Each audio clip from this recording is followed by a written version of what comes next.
Description: the CORREL function returns the correlation coefficient of two cell ranges. Use the correlation coefficient to determine the relationship between two properties. For example, you can examine the relationship between a location's average temperature and the use of air conditioners. ترجع هذه الدالة معامل الارتباط لنطاقين من الخلايا. استخدموا معامل الارتباط لتحديد العلاقة بين خاصيتين. على سبيل المثال، يمكنك فحص العلاقة بين متوسط درجة الحرارة في الموقع واستخدام مكيفات الهواء.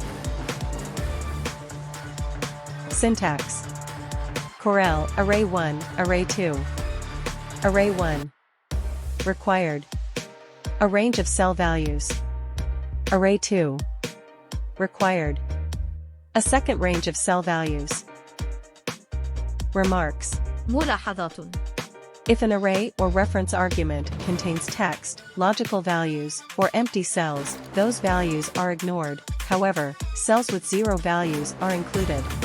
إذا كانت وسيطة المصفوفة أو المرجع تحتوي على نص أو قيم منطقية أو خلايا فارغة، فسيتم تجاهل هذه القيم، ومع ذلك يتم تضمين الخلايا ذات القيم الصفرية.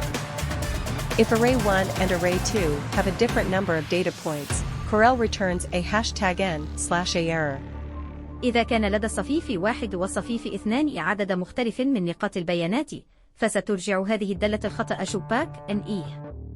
If either array 1 or array 2 is empty, or if S, the standard deviation, of their values equals 0, CORREL. إذا كان صفيف 1 أو الصفيف 2 فارغاً، أو إذا كان اس الانحراف المعياري لقيمهما يساوي الصفر، فسيتم استخدام دالة كوري. As much as the correlation coefficient is closer to +1 or -1, it indicates positive, +1, or negative, -1, correlation between the arrays. Positive correlation means that if the values in one array are increasing, the values in the other array increase as well. A correlation coefficient that is closer to 0 indicates no or weak correlation. وبقدر ما يكون معامل الارتباط أقرب إلى موجب 1 أو سالب 1، فإنه يشير إلى ارتباط موجب 1 أو سلبي -1 بين المصفوفات. ويعني الارتباط الإيجابي أنه إذا زادت القيم في أحد المصفوفات، فإن القيم الموجودة في المصفوفة الأخرى تزداد أيضاً. ويشير معامل الارتباط الأقرب إلى الصفر إلى عدم وجود ارتباط أو وجود ارتباط ضعيف. CORREL example. Don't forget subscribe channel.